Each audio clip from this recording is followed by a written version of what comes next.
Fala aí, pessoal, tranquilo? Na aula de hoje a gente vai resolver um problema de resistores e a gente vai utilizar dois approaches que, em geral, você até aprende, mas muitas vezes, por existirem poucas questões, você acaba não utilizando muito eles, né?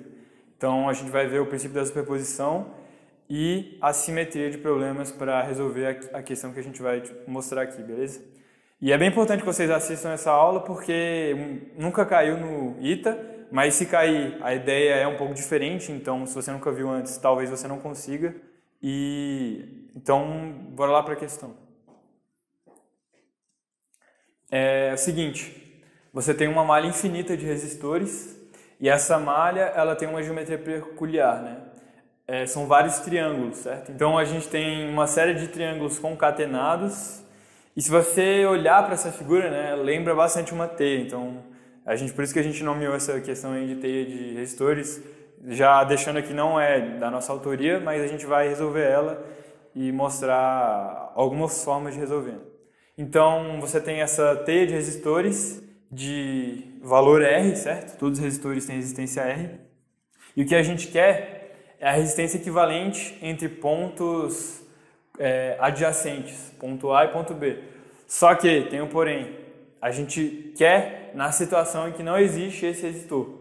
Então você tem essa teia infinita de resistores e você tira esse resistor aqui, certo? Você corta esse fio aqui, ele passa a não existir mais. E aí eu quero qual que é a resistência equivalente entre esse ponto A e esse ponto B. Tranquilo? Então, vamos resolver, né? A primeira ideia logo de cara que você tem que ter é o princípio da superposição. Quando você estiver cortando fios e parecer muito difícil você resolver com um fio cortado, mas se você tivesse resistor, pareceria bem mais simples resolver, então já pensa logo de cara no princípio da superposição. Então o que a gente vai fazer é o seguinte, a gente vai imaginar a situação em que existe um resistor de resistência R igual a todas as outras aqui, certo? Então a gente vai imaginar que existe, vou escrever aqui os pontos de novo. A gente vai imaginar que existe, e nessa situação que existe, certo? A gente vai conseguir encontrar uma resistência equivalente, certo? Então reimagina o problema e pensa que existiria ainda, nesse caso, a resistência aqui. Então a gente iria encontrar uma resistência, digamos, R1 aqui, que é a resistência equivalente nessa primeira imaginação nossa. Só que para chegar na situação que a gente realmente quer, o que a gente precisa imaginar? A gente precisa imaginar uma outra situação que, superposta a essa, certo?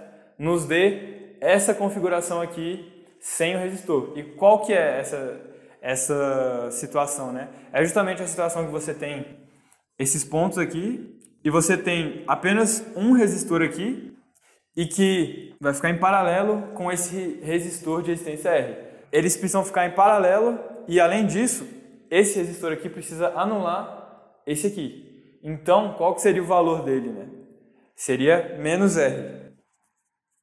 De fato, se vocês fizerem a conta, ó, eles estão em paralelo, né? R menos R. Qual que é a resistência equivalente entre dois resistores em paralelo? Você multiplica eles em cima e soma embaixo. Então ficaria R vezes menos R dividido por R menos R.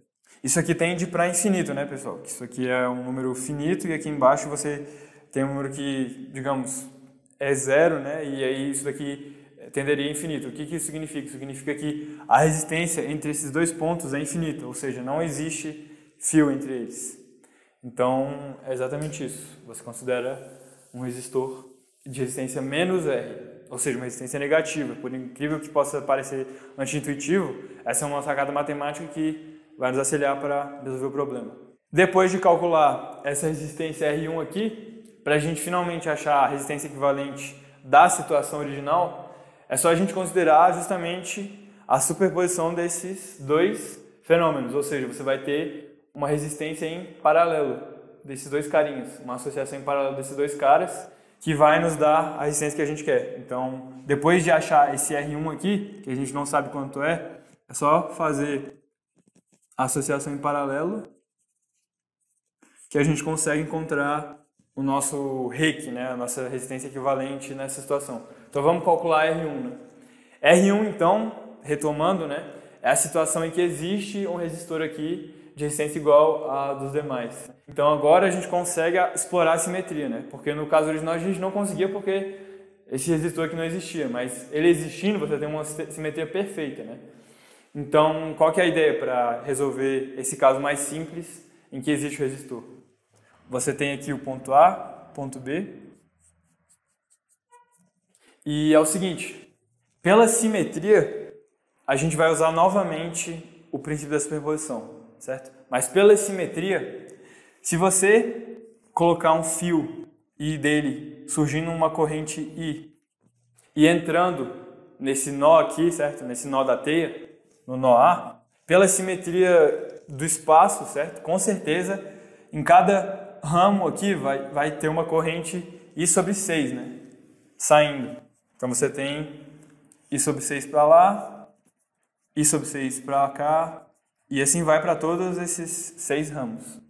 E aí essa corrente vai se distribuindo no infinito e ela some no infinito, né? Ela vai se distribuindo de uma forma que a gente não tem tanta ideia, né? Mas ela vai se distribuindo e ela vai para o infinito.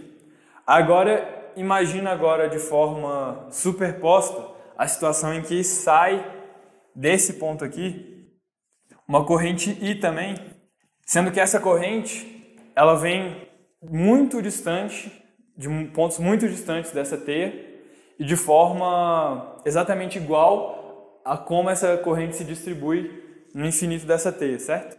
Se você pensar assim, você consegue então claramente ver que vai surgir de cada ramo aqui uma corrente de I sobre 6. E só para contextualizar, pessoal, eu estou indo mais rápido nessa parte, porque é costumeiro vocês aprenderem vários cursinhos e tal, eles ensinam vocês a utilizarem o princípio da superposição para resolver malhas com um elevado grau de simetria, né?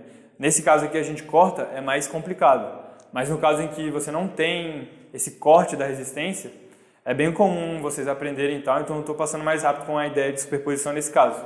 Basicamente a ideia é você colocar uma corrente entrando e ela vai se distribuir para o infinito e pensar numa situação complementar em que a corrente vem do infinito, mas com o mesmo grau de distribuição e sai do fio também com valor I, certo? Então a soma dessas duas situações vai resultar justamente numa posição em que a gente quer calcular a resistência equivalente. Aí o que a gente faz então, né? Você teria, digamos, uma fonte aqui, certo? Com uma DDP, e você tem que o U dessa fonte é a REC, que a gente chamou de R1, vezes esse I, né? Só que ao mesmo tempo que a DDP entre esses pontos é U, a gente também sabe que vai ser quanto? Vai ser justamente essa diferença de potenciais aqui, né? Que a gente pode calcular como sendo a resistência desse resistor aqui vezes a corrente que passa nele, que é quanto? Corrente que passa nele é I sobre 6 mais I sobre 6, que é I sobre 3, vezes a resistência aqui, que é simplesmente R, né? Corta, ou seja, o R1 é R sobre 3. R sobre 3.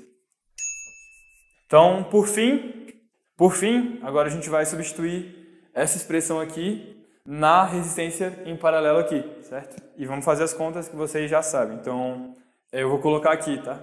A resistência que a gente realmente quer, né, REC, é, como sempre, a multiplicação em cima e a divisão disso pela soma embaixo, beleza?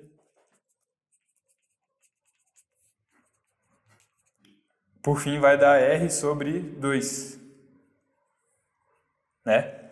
Então, essa é a resposta da questão. Então é isso, pessoal. Valeu aí e espero que vocês tenham gostado aí dessas dicas que a gente passou para vocês. Valeu!